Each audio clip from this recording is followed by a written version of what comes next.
இப்பதான்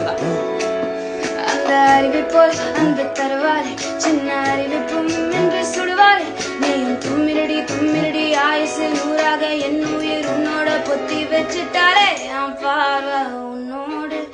உன் பொம்மை கண்ணோடு பேசாமல் விண்ணோடு நாம் மிதந்து போவோம்